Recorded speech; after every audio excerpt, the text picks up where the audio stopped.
Welcome, welcome. Again, I'm Dr. Emily from the Joy of Coding Academy, and we are so excited to have you guys live today inside the Facebook group. So my apologies, there's a little bit of a delay. We had an open projects Q&A session just before, and it ran a little bit long, which I was super excited about. The students are asking awesome questions. And if you ever want like guided support on your journey learning how to code, definitely reach out. Let me know. The team will get back to you. We can totally get you started inside the Joy of Coding Academy if that's something that would interest you. The Joy of Coding Academy, we work with students from beginning to jobs and getting that first offer. And so far we have a 100% job placement rate, and we also offer a money back guarantee if you don't get it. So if you're interested in that, let me know. Today, what we're talking about, super excited. We are talking about how beginning coders can use ChatGPT in their learning. Actually, not just how can they, but how should they, right? And I really want to hear, like, if anyone's watching this, give me a shout out, guys. If you're watching this and you're thinking about using ChatGPT as you learn to code, or you have been, I totally want to hear what you're thinking, because I have seen some really different, areas of responses, right? Like some people are like, oh, ChatGPT is cheating, right? Like you're shortcutting your learning. And others are like, oh, I just did this really cool thing with ChatGPT and it totally helped me get there faster. Like it totally increased my efficiency as a developer. So in the next couple of weeks, we're going to be diving into the role of AI and ChatGPT on software development and how you can use it to really up-level your game to learn how to code. So let's start there today. So we're talking about how can beginning coders use ChatGPT? Right? So how can beginning coders, I'm probably gonna end up saying can, but really it is about should. It's really about should, but I'm gonna be probably saying a lot of can. So here, we'll make sure that shows up loud and clear. All right, so how should beginning coders use ChatGPT in their learning? And if you're here in the Facebook Live, let me know, drop a comment in the chat. I can't wait to see it. All right, so there's a couple key steps to learning to become a software developer, right? And one of the first places we start is with the basics. And I call this the 7 basics, right? So we've got the 7 basics. All right. And what I'm going to do today is I actually want to demo some of these things so you guys can see it. But what I'm going to do is I'm going to write out the ways you can use it. And then I'm going to show you, because I have to bop into the screen sharing, and that's kind of clunky. So all I'll do is break it down for you guys, and then we'll demo some of these ideas. So when you're still learning the basics, this is where I see people, getting concerned that they're cheating, right? Okay, ChatGPT, write me a program that takes the average of a list of numbers, right? So while that's good, ChatGPT can give you the answer. The problem is you have missed out on the opportunity to build your problem-solving muscle and actually solve that problem yourself, right? So we don't really want to use ChatGPT to solve simple problems. So we want to avoid solving simple problems, right? So we want to avoid ChatGPT solving simple problems for us, right? Because this is where we start. Like, for example, let me give you an example. When we're learning to write for the first time, we might say something like, the dog is red. The dog might not be red, but the dog is red. That's a really simple sentence. Might someone have said that sentence before? Yes. ChatGPT can write that sentence too. But the practice of writing that sentence is teaching us, like the value of writing a sentence that has been written before is that it teaches us how to compose a sentence. Same here. When we have really simple coding problems, we do not want to give those to ChatGPT to solve for us, because we lose the learning opportunity to learn how to build our own problem-solving muscles of how we can sit down and actually solve this problem. So we always want, when we're given problems to write and implement, we want to code them, right? In the beginning, we don't want to use ChatGPT for that. I'm not saying never. I'm just saying in the beginning, right? And that is when people say like, oh, that's laziness. It's not lazy, but it's suboptimal for our learning, because if you already know, it's kind of funny, if you already know how to do it yourself, you could have ChatGPT do it for you. let me give you an example of this. Like why, if you already know how to do it, why would you have ChatGPT do it? And we're going to showcase this later on. One of our senior devs is going to show, with 30 years experience, going to show you how he uses ChatGPT. So cool. So the idea is when you already know how to do it, let's say like, one of my favorite languages on the planet is Perl. Maybe I already know how to, and very few people use this language, right?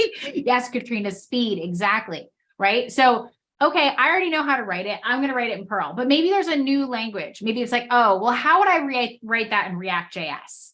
Okay, I already know how to do it. So I can recognize the correct answer when ChatGPT gives it to me. Because ChatGPT, hate to tell you guys, is not always correct, right? But it's very confident.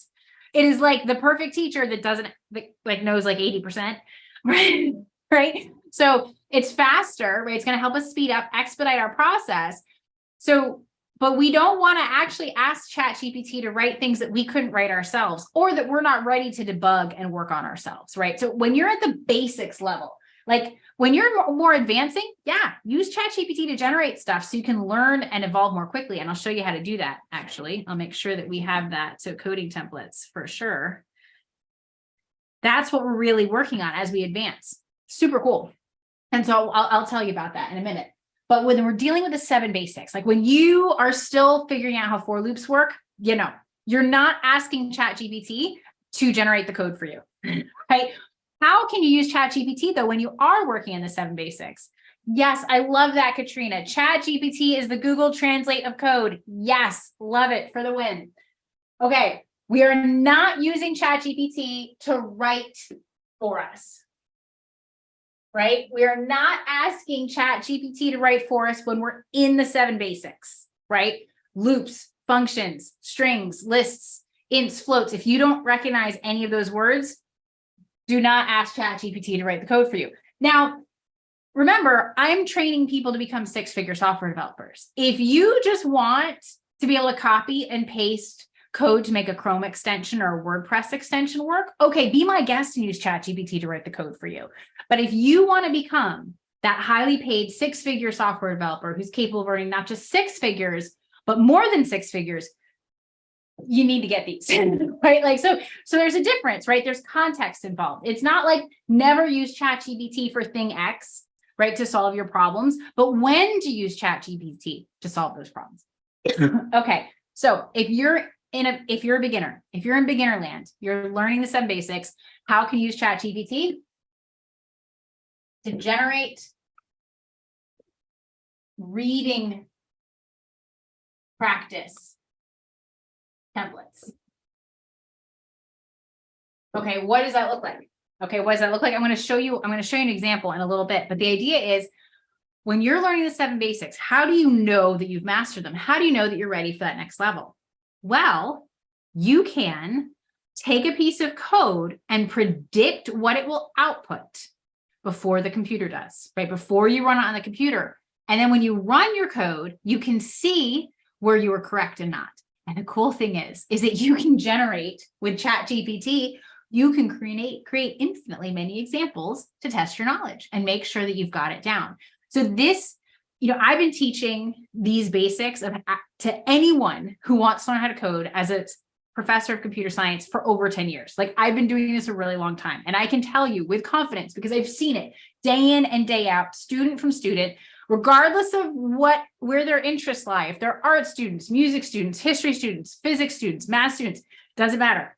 If you can predict correctly the output of a piece of code before it is run, you have sufficient mastery of the 7 basics to move on and to start leveling up, right? But if you can't do that, do not move on, because you're just going to be confused and you're going to get yourself in situations where you have bugs that you can't fix and you can't solve because you don't actually understand what's going on.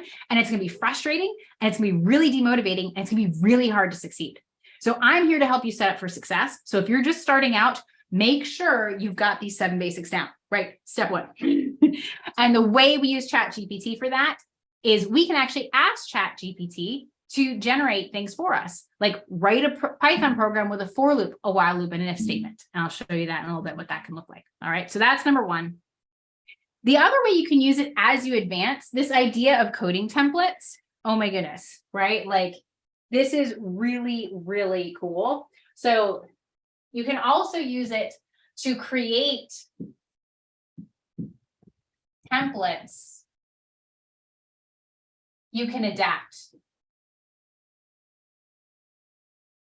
So one of the things that we advocate in the Joy of Coding Academy, like there's a reason why we have a very specific method for how we can help train people become six-figure software developer ready in 6 months. And it's not just like, oh, like you go crazy working 80-hour days and you get there. No, there's a specific method that we use. And so what we do is we actually learn how to recognize and to take a coding template, like a piece of code that's taken out of context from another system and put it into the system we're working in, or better yet, grab a template from the system we're already working on and then use that to solve our problem with the same design as our current system. Super cool, right? It helps us, as a new developer, onboard to a project and make correct changes super fast.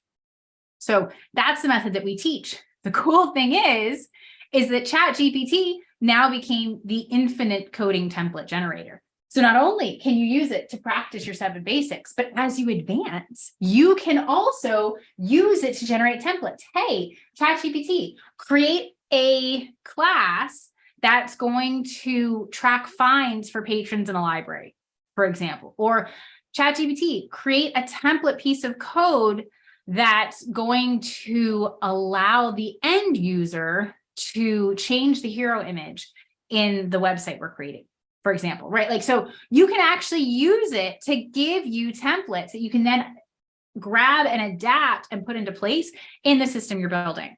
We are nowhere near ChatGPT replacing software developers, right? Because we actually need to know how to do it when ChatGPT doesn't work or when it doesn't integrate perfectly, right? You need someone who can glue pieces in. You don't have to necessarily write everything. So software developers are totally getting more efficient, but we do still need software developers for sure. It's kind of like self-driving cars. Like AI is great, but you need the human behind the wheel to avoid catastrophic failure, like when the car doesn't see the person who's crossing the road in front of them, for example. All right. So ChatGPT just became our infinite coding generator. Super cool, super cool. Awesome. So that's one thing we can use it for. The other thing we can use it for is to explain code. So one of the things I try and teach students is not to try and understand the code until it's working fully, right? So like, let's say you're like, okay, how would I automatically log into a remote server and execute a command? So there's a lot of different ways of doing it. And it might take time to figure out which one like specifically works on your system. So you don't actually want to sit down and understand all the pieces until you actually have it working. You need to understand enough to get it working, to be able to copy and paste in some of the solutions you're seeing. But there's always more than one way to do it. And so the cool thing is that ChatGPT can also be used to explain what a piece of code is doing, right? So that's really cool. So you can also get examples on the internet or even code that's in front of you or in the system you're working on and have it explained to you, like an awesome custom coding tutor. So cool, right? So we can also use it to help us learn after we see it working. After we see it working, for sure. And then there's a really cool acronym I want to share here with you guys. It's called Tim Toady. There is more than one way to do it, right? So this is actually from it's called the Camel book. It's Learning Perl. Haha. Yes, Programming Perl. This book taught me how to code right here. You don't have to read it to learn how to code because it's pretty thick, but I spent a summer, I read through this book, like the first 5 or 7 chapters cover to cover. And I was like, oh my goodness, this is how programming works. Like it just made so much sense. So like this is a quote from this book, Tim Toady. There is more than one way to do it because that language Perl was designed around that, but it's true for most languages. There's always more than one way to do it. So you can either ask ChatGPT to tell you what this code is doing. You can also ask it, is there a better way of doing it? And be specific about better, more efficient, more concise, right? So pick the design you're going for, drier, right? Whatever it is you're looking for, put that into ChatGPT. Like, okay, can you give me a more concise way of writing this code? Give me a more efficient way of writing this code. And we'll get into these examples soon. I can't wait to show you guys. Yeah, for sure. Awesome. Awesome. I love it. So good, guys. Welcome, Emma. Welcome, Katrina. So good to see you. Excellent. Okay. So there's another way that we can use ChatGPT as we're learning, and it's to prep for interviews. All right. So we can totally prep for interviews with ChatGPT a little bit. All right. So what does that look like? We can ask it to give us specific problems that we want to practice. So there's tons of websites out there that will help you practice. So like LeetCode, HackerRank, right? There's a lot of problems out there that will allow you to practice tech interview style problems. But if you want to practice a specific type of problem, you can just say, hey, give me 10 practice tech interview problems that use stacks, right? To kind of see a couple and to convince yourself that you have them. So it's really just like this kind of lookup right at your fingertips. You can also ask for sample interview questions, right? Things to be prepared for. In fact, I did ask ChatGPT for a list of them, and one of them was asked one of our students on a recent job interview. So that works. It's totally on point. And that's the thing is like, if you kind of know 75%, like ChatGPT can fill in the rest. But if you only know like 25%, like enough to be dangerous, ChatGPT might lead you astray, right? Like you do have to kind of know enough to recognize, is ChatGPT giving you what you're looking for, or is it pulling your leg, right? And then also, ChatGPT can be really transformative in your process for creating new pieces of software. And that's what we're going to talk about next week with Chad Woolley. He's one of our senior software engineers inside the Joy of Coding Academy. He helps train our students and answers questions live on Zoom for students each week. And so he recently used ChatGPT to spin up a new system, and it totally cut down his development time. I think it went from like 20 or 40 hours to I can't remember if it was 2 to 8 hours. I know that's a big difference, but I can't remember what he said. But we're going to interview him next week. He's going to do a demo for us and kind of show us how an advanced software engineer uses ChatGPT, but also why ChatGPT isn't replacing software developers anytime soon, right? Anytime soon at all. Cool. Excellent. So this is our list. Let me just summarize. And then what I'm going to do is I'm going to screen share. So I'm going to get real small. So I just want to make sure everybody sees this.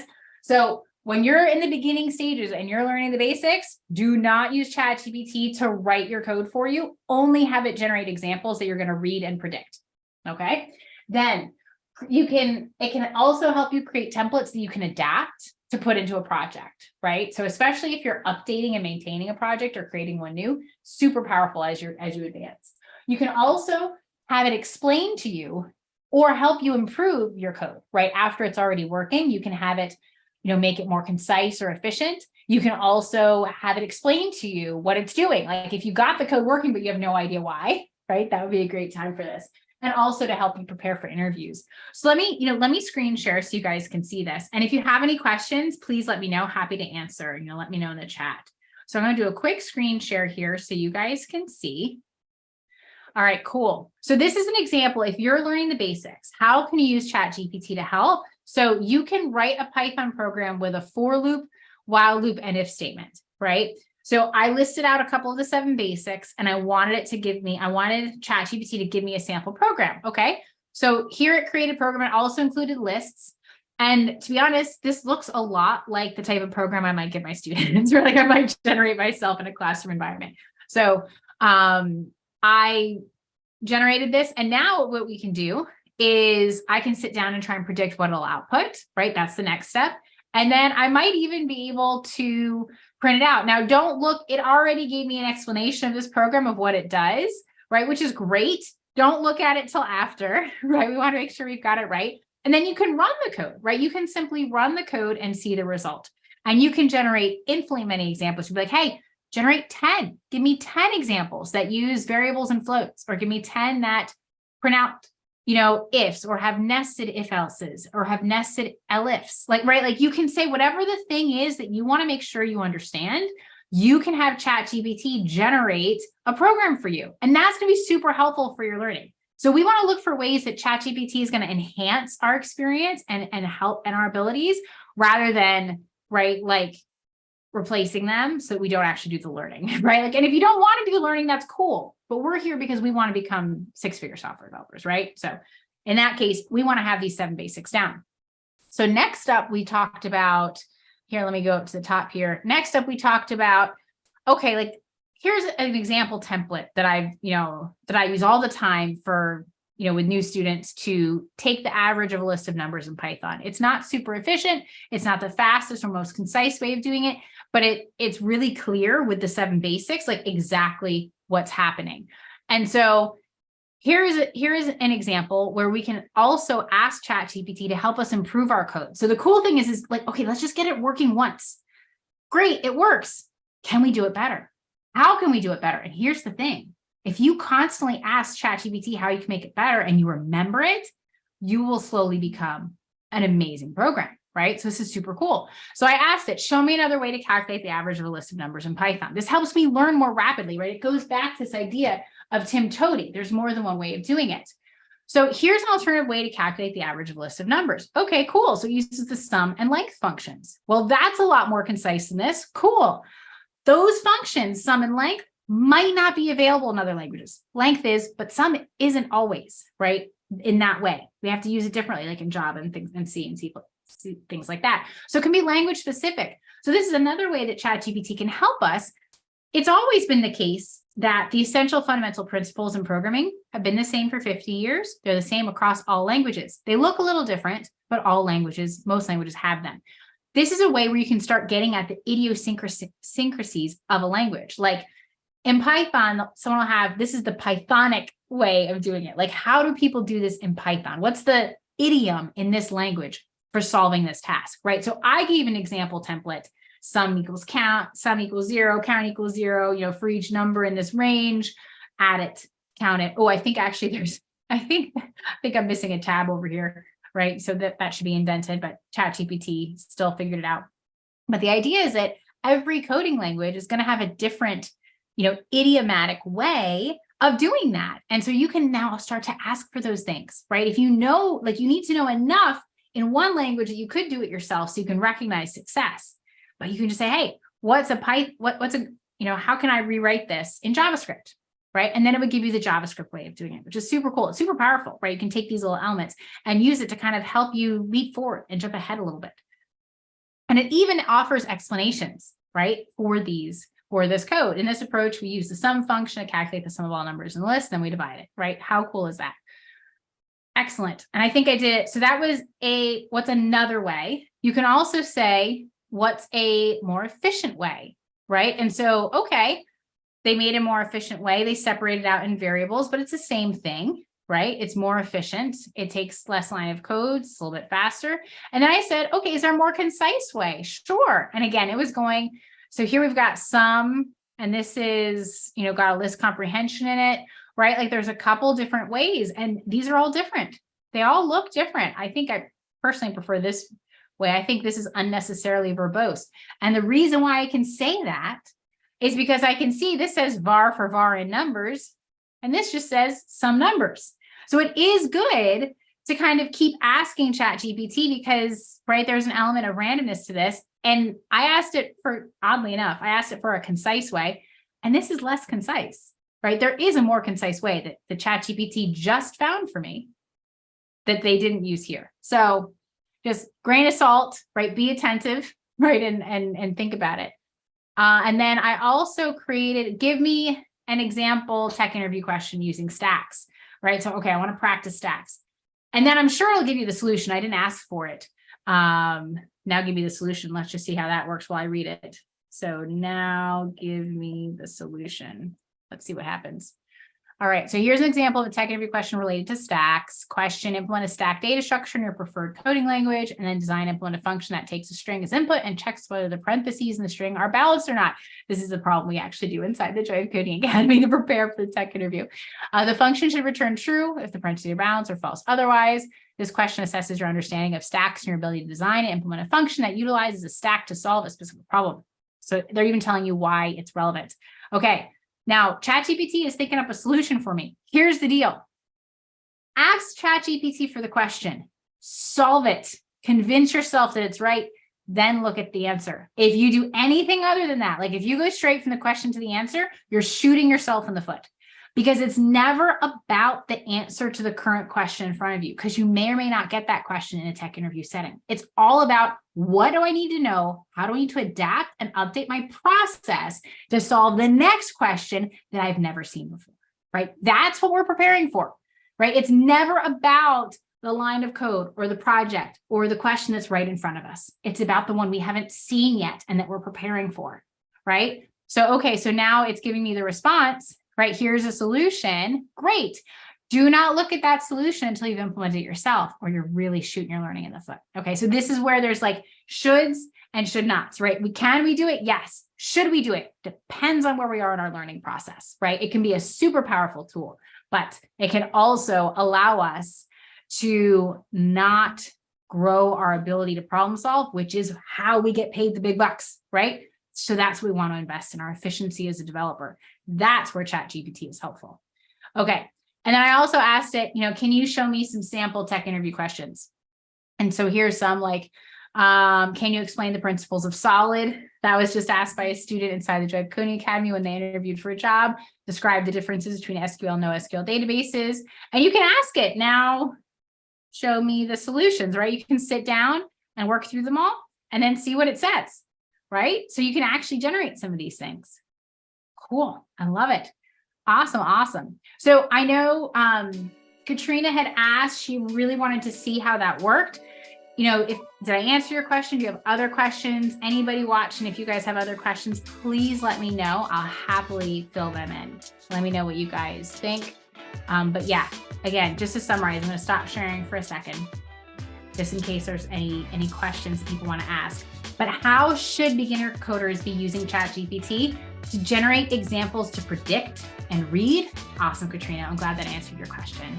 So we're looking for, if you're in 7 Basics land, if you don't know how to code yet, if you don't know what a for loop is or how they work, or how to write your own functions, or what a float or an int are, if you've never heard of those words before, you're in 7 Basics land. You need to master those 7 basics of problem solving in any coding language. I recommend Python, but that's where you want to start. And when you're in that phase, you do not want ChatGPT writing code for you unless it's to check your answers, right? Unless it's to check the work that you've already done. You want to be using ChatGPT though to write code you can read and predict what it outputs to assure yourself that you actually know those 7 basics. Once you're more advanced, you can use ChatGPT to create templates. You can help it explain code after you've done it, or how to make it more concise and improved, right? Like super cool. It can be your right-hand man and helping, like this expert on your shoulder, right? Where you can ask questions. So good. It can also help you prep for interviews, which we also walk through and showcase today. Excellent, guys. Oh, super excited to have you guys here and to talk about this. We are kicking off a series of a couple ChatGPT weeks where we're talking about the role of AI in coding and how it can help us in our learning. And so if you have any other questions, if you're watching this after the live, like please post your comments in the group on the chat. We'll happily get back to them, and keep asking those questions, keep coding. You guys are doing awesome. And if you would like support on your journey to become a software developer, we have a 100% job placement rate inside the Joy of Coding Academy. So please reach out and we'll get you rocking and rolling and started right away. All right, guys, have a great rest of your week. Happy coding. See you soon.